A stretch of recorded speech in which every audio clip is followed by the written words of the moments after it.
We're going to begin with an interactive question. If I say red, white, and blue, or blue and white, what words comes to mind? One word. Flag. I heard it. Flag. Flag. Flag. Well, it's not just a flag, because sometimes we say words to these flags, like this. I pledge allegiance to my flag and the republic for which it stands, one nation, indivisible, with liberty and justice for all. I didn't say it wrong, I promise, because what I just read to you was the original version of the Pledge of Allegiance in 1885 by Captain George Thacher Balch, who wanted to bring patriotism into schools in this country of the United States. And it wasn't until 1948 that an attorney from Illinois, Louis Albert Bowman, added the phrase, "under God," which he took from the transcripts of the reporters from Abraham Lincoln's Gettysburg Address. Even though Abraham Lincoln might not have said those words in the address, it was written in the transcript of the original speech. And it was not until 1954 that President Eisenhower signed a bill to announce Flag Day, which is this coming Friday, June 14th, when he said, I quote, "In this way we are reaffirming the transcendence of religious faith in America's heritage and future." I want you to think of some historic moments where flags have been involved. Some were before I was born, some in my lifetime, and some today. July 20th, 1969. Neil Armstrong walks on the moon, and what does he do? He puts a flag on the moon. 9/11, one of the most famous pictures from 9/11 on that fateful day is titled "Raising the Flag at Ground Zero." It appeared on every newspaper around this country on September 12th. And if you remember, it was 3 firefighters at Ground Zero from New York with an American flag. This summer in France, we just heard from Jonathan about the 2028 Olympics, but this summer, all the nations of the world who participate in the Olympics, when they walk in for the opening ceremonies, what will they have draped around them? Their flag. In Beverly Hills, the last couple of months, everybody here saw it. 1,200 and more flags from Israel and around the world representing the countries of the victims of October 7th. And of course, if you go to Israel today, which many of you have, blue and white everywhere. This morning, what welcomed home Noah and Shlomi and Andre and Almog? Hugs, but flags. And I bring this to your attention not just because Flag Day is this coming Friday on June 14th, but somehow the Torah knows. Because the first part of the portion that we read of Bamidbar this morning, literally meaning in the wilderness, tells us, Ish al diglo, that every tribe should go according to their flag. Each person should march under their own flag, the 12 tribes of Israel. So what is it that makes a flag so powerful that American poet Oliver Wendell Holmes wrote in his poem, God Save the Flag? Thousands have died for it. Millions defend it. Emblem of justice and mercy to all. Now the Torah side.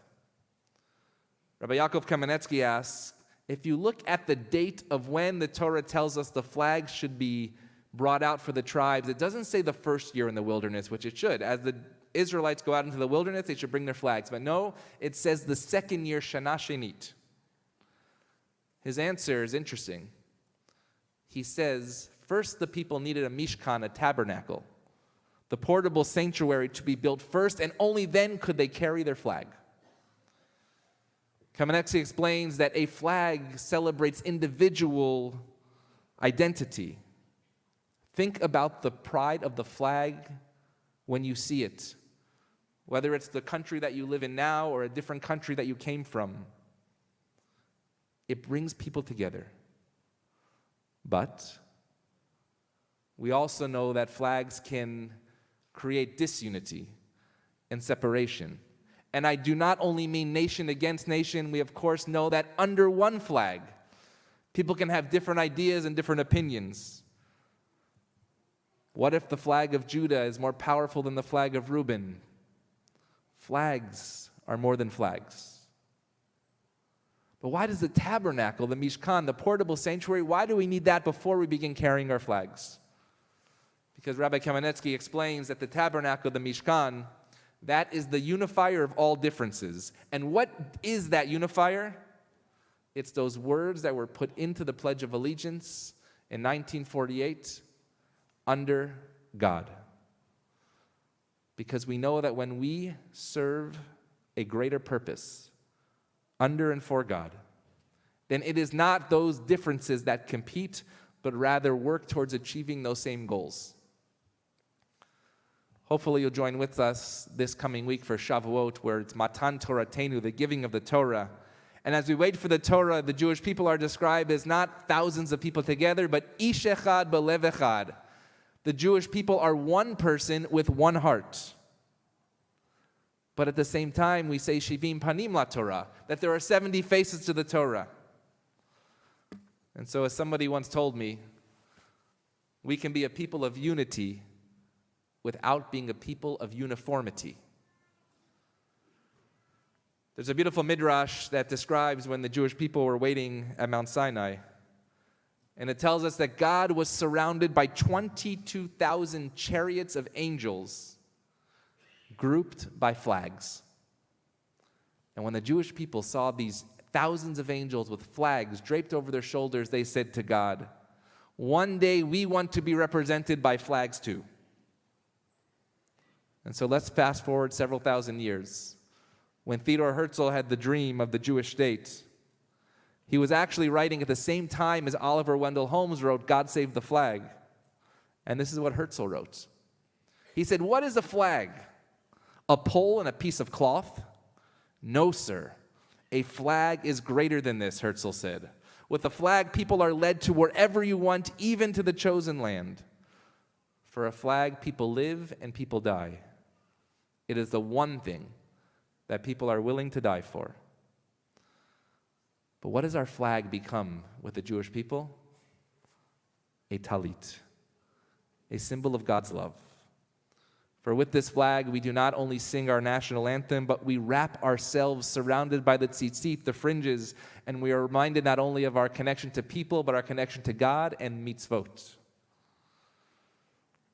This week is not only Flag Day, but some of you might have celebrated graduations in your own family from preschool on up.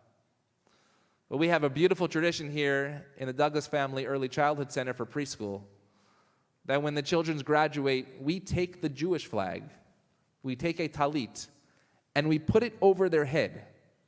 And we say the Birkat Kohanim, the same blessing that we gave Eli earlier. And we bless them. In essence, we said that as you go on your journey, this talit is your flag. One nation, under God. We are American Jews living in the year 2024. And even in the sanctuary, to my right and to my left are different flags. And each Shabbat, as we heard, the Honorable Mayor Delshad led the prayer for our country. We said the prayer for our Israel together. And yet in this tabernacle, in this Mishkan, in this sanctuary, like all other sanctuaries around the world, the unifier, no matter what side of any aisle we are on or country, is that we are all one nation under God. As Jews who love Israel, and of Jews who love the United States of America. I'm not a prophet, far from it, but I do know in this upcoming year we will have major differences between all of us, and we will face challenges both in Israel and America.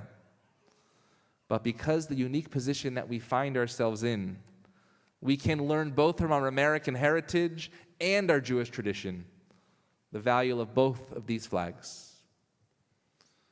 In fact, it was in 1906, he was not Jewish, but his name was George Cohan.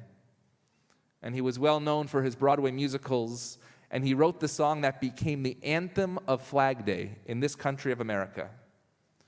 He wrote, "You're a grand old flag, you're a high-flying flag, and forever in peace may you wave. You're the emblem of the land I love. And the last line, keep your eye on the grand old flag. Blue and white, red, white, and blue. We are so lucky to have these flags under God, indivisible, with liberty and justice for all. Shabbat Shalom.